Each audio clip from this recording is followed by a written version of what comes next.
가 선선한 것 같으면서도 또 들어오니까 많이 덥죠. 참 어떻게 옷을 입어야 될지 모르는 계절인 것 같습니다. 이런 환절기에 감기가 걸리기 쉬운데요. 여러분들 몸 관리 잘 하시기 바랍니다. 어떤 스승님이 제자들을 가르치려고 합니다. 가르치려고 하는데요. 그냥 말로 가르치는 게 아니라 어떤 이렇게 무언가를 보여주면서 가르치려고 합니다. 스승님이 무엇을 가져오는가 하면 큰 항아리를 하나 가져왔습니다. 그리고 그 항아리에 커다란 돌을 막 가득 채웠습니다. 그리고 스승님이 제자에게 물어봅니다. 이 항아리가 가득 찼느냐? 제자들이 대답합니다. 그 안에 돌들이 가득 차 있기 때문에 네, 가득 찼습니다 라고 대답합니다. 그러자 이번에는 그 스승님이 그 큰 돌보다는 조금 조그만 돌, 주먹만한 돌을 가져다가 그 빈 공간을 채웠습니다. 한참을 들어간 후에 다시 스승님이 제자들에게 물어봅니다. 과연 이 항아리가 가득 찼습니까? 제자들이 바라볼 때 또 찼습니까? 네, 찼습니다. 대답을 했는데 이번에는 그 스승님이 뭘 가져오는가 하면 모래를 가져가다가 남은 부분에다가 모래를 가득 채웠습니다. 그리고 다시 물어봅니다. 가득 찼습니까? 제자들이 주저주저합니다. 이번에는 스승님 뭘 가져왔는가 하면 물을 가져왔습니다. 그리고 물을 가져다가 그 항아리에 또 가득 채웁니다. 그리고 우리 스승님이 제자들에게 물어봅니다. 이 항아리를 채우는 모습을 바라보면서 우리에게 주는 교훈이 뭘까요? 라고 질문합니다. 여러분, 이 스승님이 항아리에다가 돌을 채우는 과정을 통하여서 제자들에게 말해주고자 하는 교훈이 뭘까요? 한 제자가 이야기합니다. 항아리를 가득 채운 것 같지만 그 사이에는 여전히 공간이 남아있고 열심을 다해서 힘을 다해서 무언가를 집어넣으면 흔들고 꽉꽉 누르면 얼마든지 더 집어넣을 수 있다라는 것을 알려줍니다. 다시 말해서 우리의 인생 가운데 그냥 대충 사는 것이 아니라 조금만한 짜투리 시간을 더 잘 활용하면 얼마든지 보람차게 보낼 수 있다라는 것을 교훈한다라고 이야기합니다. 여러분 동의하십니까? 그 교훈에 만족하십니까? 그런데 그 교훈은 그 예화의 교훈은 이 스님이 말하고자 하는 교훈은 그냥 우리의 삶을 정말 잘 활용해서 가득 채워서 살아가라 그것을 말해주고자 하는 것이 아니라 우리 인생이라는 항아리 가운데 무엇을 먼저 넣느냐가 중요함을 가르쳐 주려고 하였다라는 것이죠. 여러분 생각해 보시기 바랍니다. 그 항아리에 조그만 돌부터 넣었다면 과연 그곳에 큰 돌들이 들어갈 수 있었을까요? 아마도 돌이 몇 개는 들어가겠죠. 그러나 큰 돌부터 넣은 항아리만큼 가득 채울 수는 없을 것입니다. 우리의 인생에서도 마찬가지죠. 여러 가지 해야 될 일들이 있습니다. 그러나 그것들 중에서 가장 중요시 여기는 것, 가장 중요하고 가장 꼭 해야 될 만한 일들을 먼저 인생 가운데 넣을 때, 그럴 때 우리의 인생은 보다도 의미가 있고 보람찬 인생을 살아갈 수 있다라는 것을 교훈한다라는 것입니다. 여러분의 삶 속에서 무엇을 가장 먼저 중요시 여기며 무엇을 먼저 여러분의 삶에 채우기를 원하십니까? 우리는 다 하나님의 백성이고 예수님을 따르는 제자들입니다. 우리가 고민해야 될 것은 그렇다면 제자로서 하나님의 백성으로서 우리의 인생의 항아리에 무엇을 먼저 채워야 될까? 어떻게 채워가면 하나님을 기쁘시게 하고 하나님 앞에서 보다 더 의미 있는 삶을 살아갈 수 있을까? 우리는 고민해야 될 것입니다. 특별히 오병이어의 사건, 오늘 본문의 말씀이 오병이어 사건을 기록하고 있는데요. 그 사건을 통하여서 우리가 먼저 생각하고 먼저 우리의 삶 가운데 채워둬야 할 것이 무엇인지 함께 고민하고 생각해 보고자 합니다.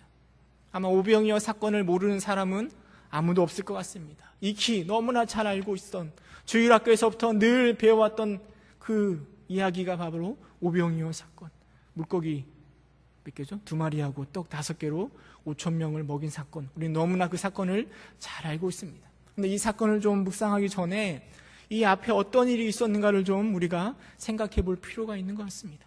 우리 말씀 마가복음 6장 30절, 31절 함께 읽어볼까요?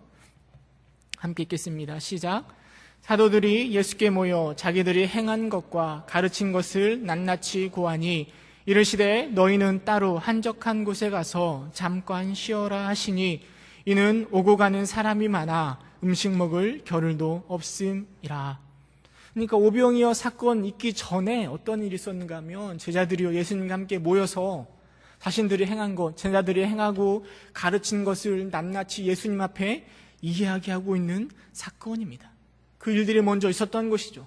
그런데 그 제자들이 예수님께 행하고 가르친 것을 고할 때 그것들이 무엇인가를 알아보려면 7절로 가면 더 잘 알 수 있습니다. 마가복음 6장 7절 함께 읽어볼까요? 시작.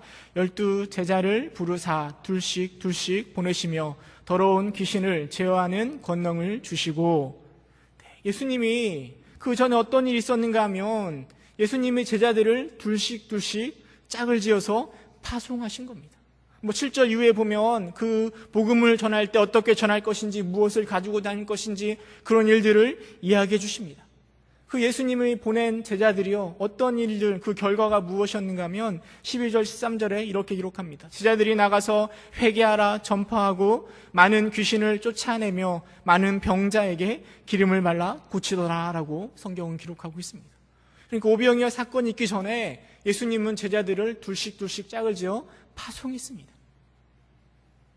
한 번도 그런 경험들을 해보지 못하였던 그 제자들이요 파송되어서 회개하라 전파하였을 때 많은 사람들이 그 이야기를 들었습니다. 많은 사람들이요 그 이야기를 듣고 변화되었습니다. 많은 귀신들이요 귀신을 쫓아낼 수 있었고 많은 병자들에게 기름을 발라 고치는 기적들을 제자들이 맛본 것입니다. 그리고 나서 제자들이 그 일들을 마치고 나서 예수님과 함께 모여서 30절에 자신들이 행한 것과 가르친 것을 예수님께 낱낱이 구하고 있는 것이죠. 아마 선교 보고를 하고 있는 것 아닐까 생각해 보게 됩니다. 그런데 그렇게 이야기하려고 하는데 너무 사람들이 많아서 오고 가는 사람이 너무 많아 음식을 먹을 겨를도 없을 만큼 너무 북적대고 사람들이 많으니까 어떻게 하는가 하면 예수님께서 너희는 따로 한적한 곳에 가서 잠깐 쉬어라 라고 이야기하고 있습니다. 그러니까 사람들이 너무 많아서 그 보고를 제대로 할 수 없으니까 한적한 곳에 가서 또 제자들이 파송되어서 얼마나 열심히 수고하였겠습니까? 좀 쉬면서 그 이야기를 좀 더 계속 나누고 싶은 마음 가운데 그렇게 하시는 것이죠.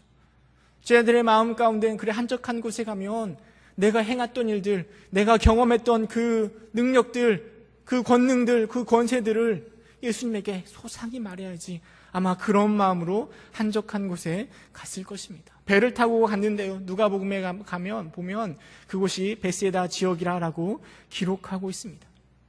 그런데 사람들을 피하여서 한적한 곳에 갔음에도 불구하고 그곳에 모인 숫자가 무려 5,000명이나 된다라고 성경은 기록하고 있습니다. 여러분 5,000명이 모였다라는 것은 예수님의 인기가 얼마나 많았는지, 얼마나 많은 사람들이 예수님에게 집중하고 있고 예수님을 바라보고 있는지 우리는 잘 알 수 있습니다. 이 5,000명이라는 숫자가요 남자만 5,000명입니다. 그래서 여자, 노인, 아이들 합치면 2만 명쯤 된다고 이야기합니다. 여러분 오늘날 2만 명이 모이면 어떤 연예인이 왔는데 2만 명이 모인다고 한다면 얼마나 인기가 많은 연예인이겠습니까? 여러분 2만 명 보신 적 계시나요? 2만 명이 모여있는 그런 곳에 가보신 적 계신가요? 사람들이 바글바글 했을 것 같습니다. 그런데 오늘날도 2만 명만 모여도 인기가 많은 걸 텐데요. 그 2000년 전에 2만 명이나 되는 사람이 모여들었습니다.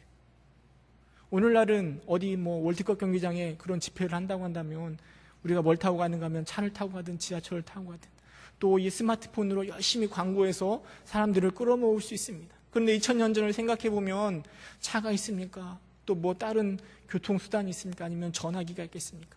그들이 움직이는 건 그냥 걸어갔습니다. 걸어서 예수님이 사람을 피하여 한적한 곳에 갔는데 그 자리에 모인 사람이 2만 명이라고 이야기하고 있습니다. 얼마나 예수님에게 사람들이 집중하고 있고 예수님이 인기가 많은지를 실감할 수 있는 것입니다. 또 한 가지 생각해 볼 수 있는 건 2만 명이나 되는 사람, 당시 예루살렘의 인구가 한 10만 명쯤 된다고 이렇게 추정하고 있는데요. 2만 명이나 된 사람이 그 나사렛에서 태어난 그 보잘것없는 예수라는 사람에게 집중하고 있다는 것은 돌이켜 말하면 그 많은 무리들이 얼마나 누군가를 갈급해하고 있는가를 생각해 볼 수 있습니다. 당시에 로마의 압제로 인하여서 늘 고통받고 있던 그 무리들, 그 로마의 앞잡이들로부터 늘 빼앗기고 어려움을 당하고 있었던 그 무리들, 종교 지도자들로부터 늘 죄인이라고 늘 어려움만 당하고 있었던 그들 가운데, 그들의 삶 가운데 메시아는 아니지만, 구원자는 아니지만 그 누군가를 갈망하며 소망하며 살아가고 있는 무리들의 모습을 우리는 상상해 볼 수 있습니다.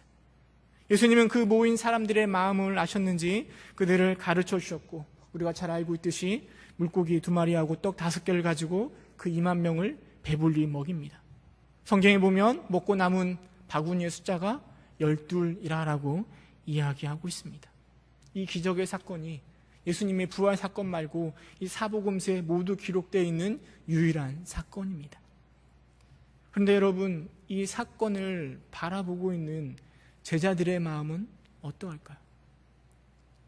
2만 명이나 모여있는 그 무리들을 바라보고 있는 제자들의 마음은 어떠할 거라 생각하십니까? 사실 제자들은 한 번도 선교를 해본 적이 없습니다. 한 번도 종교인으로서 무언가를 해본 적이 없습니다. 그런데 처음 예수님의 파송을 받아 놀라운 기적들을 경험하였습니다. 예수님께서 사랑받는 어부가 되겠다고 만들겠다고 말씀하셨는데 그 일들을 직접 경험해 본 것이죠. 기도했더니 귀신이 쫓겨나갔습니다. 기름을 발랐더니 병고침이 이루어졌습니다. 여러분, 그 마음이 얼마나 흥분됨이 있었겠습니까? 제 중학교 때가 기억이 납니다. 중학교 때 체육 시간에 실기를 보는데요, 이 철봉에 매달려가지고 거꾸로 이렇게 딱 올라타는 그걸 실기를 봤습니다. 저는 운동신경이 발달되어 있지 않아서 아무리 연습을 해도 이게 되지가 않더라고요. 아무리 이렇게 거꾸로 이렇게 딱 한 번에 올라타려고 해도 안 되더라고요. 그런데 실기를 이렇게 채점하는 그날 이렇게 아무튼 했는데 그게 딱 돼버린 겁니다. 그러니까 한 번도 해본 적이 없는데, 근데 끝나고 나서도 한 번 열심히 해봤거든요. 그런데 한 번도 안 되더라고요. 그런데 그때 딱 한 번 딱 된 거죠. 그래서 제가 A를 받았습니다. 저보다 잘한 친구는 B를 받았습니다. 저를 보고 이야기하는데요, 제가 하고 나서 그 마음의 기쁨이 얼마나 충만했는지 모르겠습니다. 근데 여러분, 이 제자들의 기쁨이 어떻겠습니까?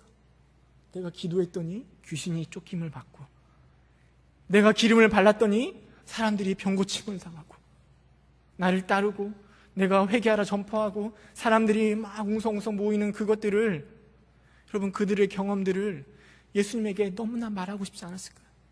예수님에게 얼마나 자랑하고 싶었겠습니까? 내가 이런 일을 감당했습니다. 예수님, 제가 이런 일을 해냈습니다. 조용한 곳에 가서 좀 쉬면서 예수님과 함께 이야기를 하고 싶었을 것입니다. 그런데 그 조용한 곳에 갔는데 조용하기는커녕 2만 명이나 되는 사람이 몰려들었습니다. 쉴 틈도 없습니다. 더 많은 일들이 그 앞에 놓여져 있습니다. 제가 생각할 때 이 제자들의 눈에는 이 무리들이 그렇게 달갑지 않게 느껴졌을 것 같습니다. 청도원 주일 10월 16일 하는데요, 2만 명이 아니라 우리 200명만 모여도 마음이 얼마나 기쁘겠습니까? 그런데 2만 명이 모여들었는데 제자들의 마음 가운데는 쟤네들 빨리 갔으면, 쟤네들 안 가고 뭐 하고 있나, 그런 마음이 생겨났을 것 같습니다. 그런데요, 제자들은 그 무리들을 귀찮게 여기고 빨리 갔으면 하는 마음이 들었을 것 같지만 예수님의 마음은 전혀 다른 것 같습니다. 예수님의 마음이 마가복음 6장 34절에 기록되어 있습니다. 함께 읽어보도록 하겠습니다. 34절 함께 읽겠습니다. 시작.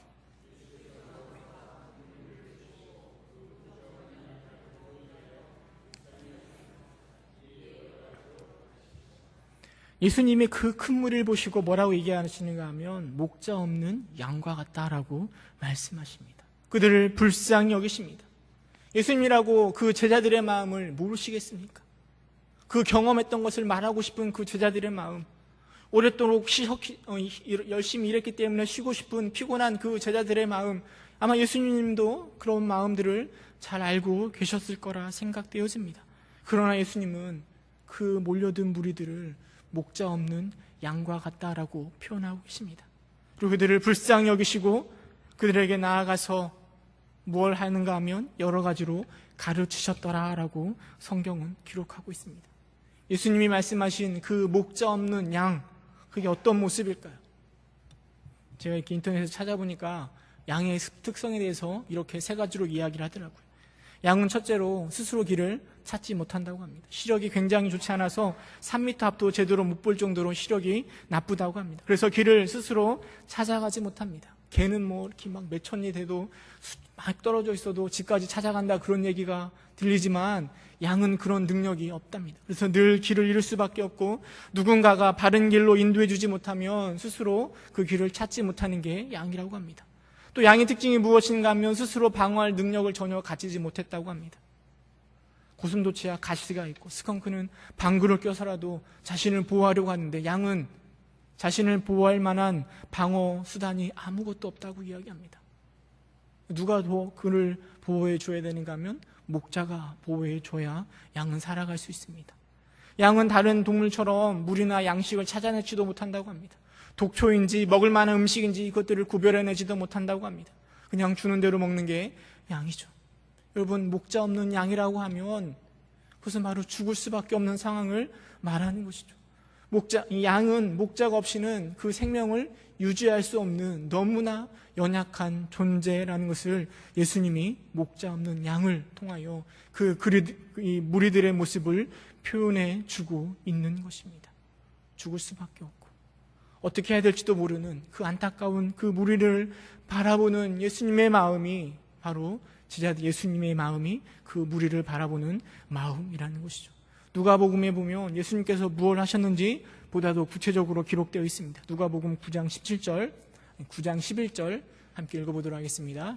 화면에 있으니까 함께 읽도록 하겠습니다. 시작. 무리가 알고 따라왔거늘 예수께서 그들을 영접하사 하나님 나라의 일을 이야기하시며 병 고칠 자들을 고치시더라. 영접하사라고 누가는 표현하고 있습니다.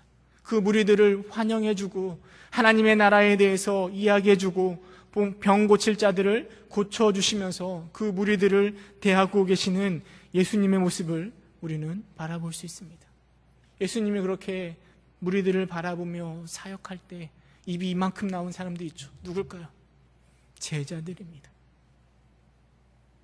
제자들은 지금 빨리 내가 경험했던 것들을 말해주고 싶고 또 한 곳에 모여서 함께 편안히 쉬고 싶은 마음이 굴뚝 같았을 것입니다. 그런데 예수님은 쉬자고 해놓고 한적한 곳에 가자고 해놓고 오셔가지고는 더 많은 일을 감당하고 있으니 무리들의 마음이 제자들의 마음이 참 불편하였을 것입니다. 그런데 그 제자들에게 좋은 기회가 찾아왔습니다. 날이 어두워진 것이죠. 날이 어두워지자 한 제자가 예수님께 이야기합니다. 35절 36절에 보면 때가 저물어 가매 제자들이 예수께 나와 여짜오되 이곳은 빈들이요 날도 저물어 가니 무리를 보내어 두루 촌과 마을로 가서 무엇을 사 먹게 하옵소서라고 예수님께 이야기합니다. 여기는 한적한 곳입니다. 예수님, 우리가 먹을 걸 줄 수가 없습니다. 날도 어두워졌는데 빨리 이쯤에서 얘네들 다 보내줘. 얘네들 빨리 집으로 보내고 우리 좀 제발 좀 쉬고 또 우리 좀 얘기 좀 합시다. 아마 그런 마음으로 이야기하지 않았을까 이렇게 생각해 보게 됩니다. 그런데 예수님께서는 뜻밖의 말씀을 하십니다. 뭐라고 말씀하시는가 하면 너희가 먹을 것을 주라. 제자들이 무리들을 돌려보내자라고 이야기하는데 예수님은 그들에게 너희가 먹을 것을 주라라고 분명하게 말씀하십니다. 오늘 저희 설교의 제목이 너희가 먹을 것을 주라입니다. 여러분 한번 상상해 보시기 바랍니다.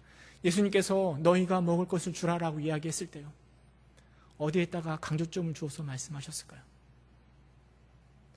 너희가 먹을 것을 주라 이렇게 말씀하셨을까요? 아니면 너희가 먹을 것을 주라 얘기하셨을까요? 아니면 너희가 먹을 것을 주라 이렇게 얘기하셨을까요?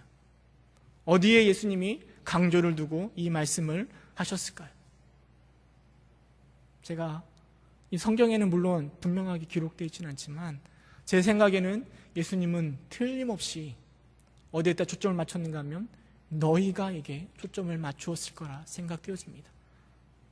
얘들아, 저 무리들에게 먹을 것을 줘야 될 사람은 다른 사람이 아니라 너희야. 너희가 먹을 것을 줘야 돼 라고 예수님께서 제자들에게 말씀하고 계십니다.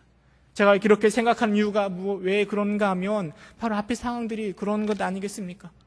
제자들은 예수님의 파송을 받아서 회개하라 전파했을 뿐인데 많은 귀신을 쫓아내었고 많은 병을 고쳐주었습니다. 예수님 없이 이런 일을 행하였습니다. 그리고 그들 앞에 지금 목자 없는 양과 같은 무리들이 놓여 있습니다. 그들을 바라보면서 예수님이 야, 저들에게 너희가 먹을 것을 줘야 되지 않겠냐라고 생각하는 게 흐름상 깔끔하지 않겠습니까? 또 한 가지로 생각해 볼 수 있는 건 뒷이야기를 생각해 보면 보다도 분명해지는 것 같습니다. 우리는 뒷이야기를 너무나 잘 알고 있습니다.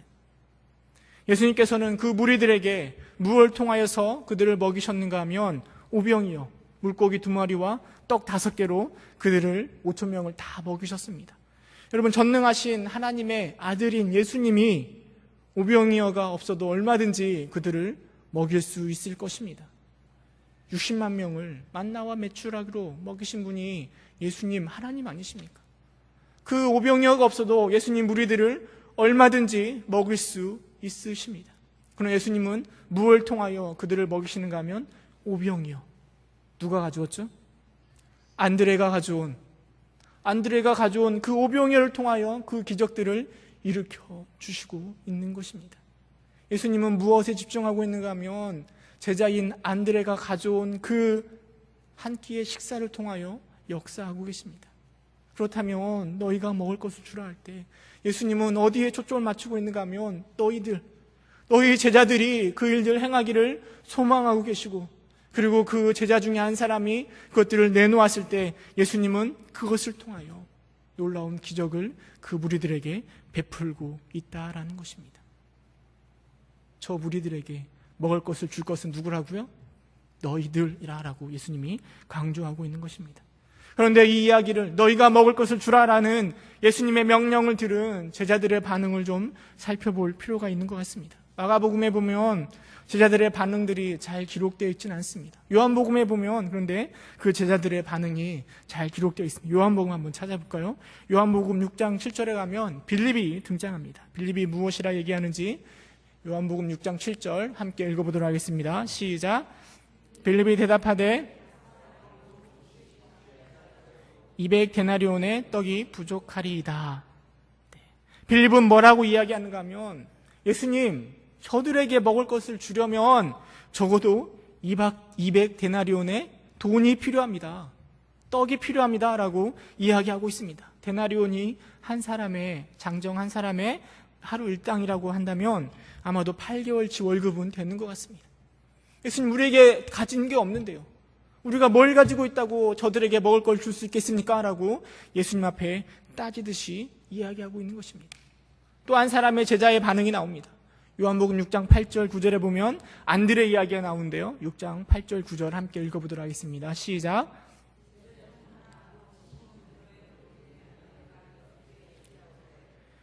여기 한 아이가 있어 보리떡 5개와 물고기 2마리가 가지고 있나이다.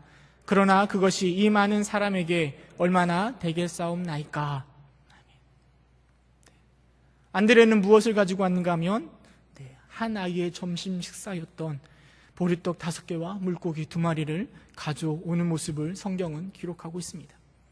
전 성경을 보면서 안타까운 게 무엇인가 하면 이게 글이다 보니까 안드레가 어떤 마음으로 이 물고기 2개와 떡 5개를 가져왔는지가 분명하게 기록되어 있지 않습니다.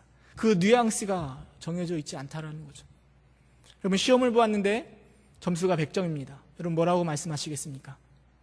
참 잘했다, 이렇게 칭찬할 수 있습니다. 시험을 봤는데 빵점을 맞아왔습니다. 여러분, 뭐라고 말씀하시겠습니까? 야, 잘했다. 네, 똑같은 잘했다이지만 뉘앙스에 따라서 의미가 달라지는 것이죠. 잘했다라고 말할 때 그건 칭찬이 될 수도 있지만 또 잘했다라고 말했을 때 그것은 어떻게 말하느냐에 따라 비아냥거림이 될 수도 있습니다. 저는 이 말씀을 보면서 안드레가 어떠한 마음으로 이걸 가져왔을까? 정말 예수님 이거 가지고 어떻게 좀 해주십시오 하는 마음으로 가져왔을까요? 아니면 예수님 우리가 가진 게 이거밖에 없는데 어떻게 이 많은 사람들을 다 먹일 수 있겠습니까? 이런 마음으로 가져왔을까요? 여러분 어떻게 생각하십니까? 성경엔 기록되어 있지 않아서 나중에 천국 가시거든, 혹시 안드레 만나시거든 한번 물어보시기 바랍니다. 아무튼 그것과는 상관없이 제자들의 반응은 대충 이런 것이죠. 빌립은 우리는 계산해보니까 돈이 없는데요, 할 수가 없습니다. 안드레는 어떤 마음인지 모르겠지만 우리에게 가지고 있는 건 이거 물고기 2마리, 떡 5개 이것뿐입니다 라고 가져온 것이죠. 그런데 예수님은 그 물고기, 그 떡을 가지고 놀라운 기적을 우리에게 베풀어 주십니다. 물고기 2개와 떡 5개로 이 어린아이가 1명 먹을 수 있는 점심 식사로 그걸 축사하시고 무려 2만 명이나 되는 사람을 배불리 먹이고, 그리고 12광줄이나 남기는 놀라운 기적들을 베풀어 주십니다. 여러분, 왜 예수님이 그 물고기 2개하고 떡 5개를 통하여 역사하셨는가? 굳이 그것들을 사용하신 그 이유는 무엇인가 생각해 보면 너희가 먹을 것을 주라라고 말씀하셨기 때문입니다. 너희가 먹을 것을 주라라고 말씀하셨기 때문에 안드레가 가져온 그 오병이어를 통하여 이렇게 놀라운 기적을 우리에게 베풀어 주고 있는 것입니다. 안드레의 마음이 어떤 마음인지 우리는 잘 알지 못합니다. 긴가민가? 예수님은 이렇게 할 수 있을 거야, 그런 마음인지, 아니면 이것밖에 없어요, 그런 마음인지 우리는 알지 못하지만, 그러나 예수님은 그 조그만 식사를 가지고 2만 명이나 되는 사람을 먹였다라는 것이죠. 그 사건을 바라보는 빌립은 어떤 생각을 가졌을까요? 200데나리온이 필요한데요 라고 이야기했던 그 빌립의 마음은 굉장히 부끄러웠을 것 같습니다. 얼마나 무안했을까요? 여러분, 안드레는 어땠을까요? 그냥 가져왔는데 그걸 가지고 2만 명이나 먹이는 그 기적을 바라보면서 안드레의 마음 가운데 얼마나 흥분되었을까요? 아마 나중에 이 사건이 끝나고 나서 만나는 사람마다 예수님에 대해서 이야기할 때 이야기하지 않았겠습니까? 야, 내가 물고기 2개하고 떡 5개를 가져왔는데 예수님 이걸 가지고 2만 명 다 먹였어, 이야기를 끊임없이 했을 것 같습니다. 여러분, 이 오병이어 사건을 우리에게 좀 적용시켜 볼까요? 여러분들은 세상을 바라보는 눈이 어떤 눈으로 세상을 바라보십니까? 저 지옥불에 들어갈 죄악으로 가득 찬 저 세상, 절대 가까이 할 수 없는 세상이라고 생각하십니까? 아니면 나를 끊임없이 유혹하고 시험에 들게 하는 그 달콤한 어떤 것이라고 생각하고 계십니까? 아니면 눈만 감기만 하면 늘 우리 머릿속에 생각나는 그리움의 대상으로 생각하고 계십니까? 여러분, 예수님은 그 제자들, 그 무리들을 바라보면서 목자 없는 양과 같다 말씀하셨고요, 동일하게 이 세상을 바라보면서 목자 없는 양과 같다라고 말씀하실 것입니다. 물론 그때에 비해서 많이 풍족해졌죠. 먹을 것이 풍족합니다. 그러나 여전히 그 안에 갈급함들이 그 안에 가득 차 있습니다. 늘 뭔가 부족하여서 무언가를 얻으려고 끊임없이 뛰어다니는 세상의 모습들을 바라봅니다. 돈을 쫓고 있고, 명예를 쫓고 있고, 자녀들을 쫓고 있고, 쾌락을 쫓고 있고.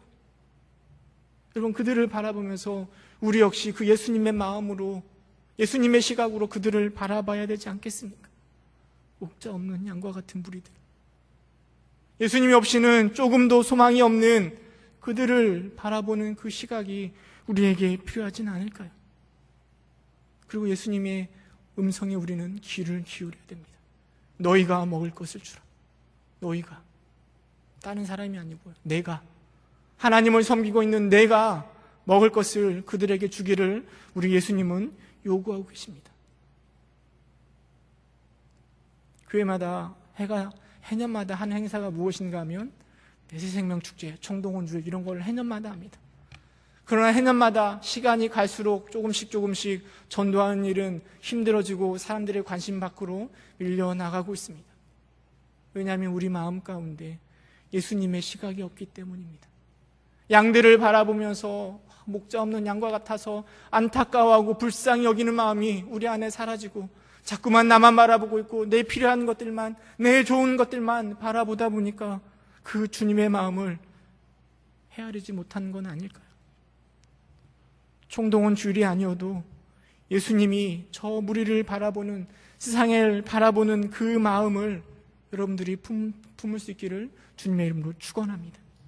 여러분 주일 한번 돌이켜 보시기 바랍니다. 여러분의 가족들, 친구들, 동료들, 옆집에 사는 아줌마, 내 친한 가족들, 그들 역시 세상 가운데 목자 없는 양들처럼 방황하고 있지는 않습니까? 세상의 것들을 쫓아서 열심히 뛰고 있지만 그 안에 생명이 없는, 죽어가고 있는 영혼들이진 않습니까? 여러분 그들을 바라보면서 그들에게 먹을 것을 던져줄 수 있는 하나님의 귀한 제자 되시기를 주님의 이름으로 축원합니다. 물론 먹을 것이 이렇게 일용할 양식, 밥을 사줄 수도 있습니다. 그러나 정말 중요한 건 그들 가운데 구원의 능력이 되시는 예수 그리스도, 생명의 떡이 되시고 마르지 않는 생수, 그 예수님을 증거하는 여러분이 되어야 될 것입니다. 여러분이 빌립처럼 계산하지 않기를 바랍니다. 나한테는 능력도 없고요, 나한테는 시간도 없고요, 나한테는 복음도 제대로 말할 수 없는 능력이 없는데 제가 어떻게 복음을 전하겠습니까? 이런 마음보다는 여러분 안드레와 같은 마음을 품을 수 있기를 바랍니다. 이 오병이어가 너무나 부족하지만 그 마음 가운데 어떤 마음일지 모르겠지만 예수님께로 순종함으로 가지고 오는 그 안드레의 마음이 여러분들의 마음 될 수 있기를 소망합니다. 우리 안에 걱정되는 게 물론 있죠. 내가 복음을 전했을 때 저 사람들이 반응을 할까? 교회는 나올까? 나를 무시하면 어쩌지? 이런 마음이 드는 게 사실입니다. 여러분 그러나 우리가 기대하는 건 우리가 전했을 때, 내가 대접했을 때 이 사람은 어떻게 변화될까? 우리는 이런 것을 기대하지 않습니다. 우리가 기대하는 것은 우리의 순종과 섬김을 어여쁘게 바라보신 예수님이 그것들을 통하여 일으키실 놀라운 기적들을 기대하는 것이죠. 안드레가 가져온 그 조그만 점심 식사를 가지고 2만 명이나 먹였던 것처럼 우리는 부족하지만 너희가 먹을 것을 주라는 하나님의 명령 앞에 우리가 순종으로 나아갔을 때 예수님은 그 순종에, 그 조그만 것에 역사하셔서 우리가 경험해보지 못한 그 놀라운 것들을 우리에게 더하여 주실 것입니다. 그 예수님의 마음을 여러분들이 품으시고, 그리고 안드레가 경험했던 그 놀라운 기적들을 경험하시는 여러분 되시기를 주님의 이름으로 축원합니다. 지금 함께 기도하기 원합니다. 여러분 함께 기도할 때 하나님, 제가 그 예수님의 마음을 바라보지 못하고 내 것만 바라보고 나의 인생의 항아리에 내 것만 채우려고 하고 있지는 않는지 여러분 하나님 앞에 기도하시고, 정말 내가 돌이켜보고 내가 품어야 되고 내가 먹여 주어야 할 우리 목자 없는 양과 같은 그 잃은 양이 누가 있는지 고민해 보시고 그들에게 먹을 것을 주기 위하여 도전하시는 내가 되어달라고 함께 기도하며 나아가도록 하겠습니다. 기도하겠습니다.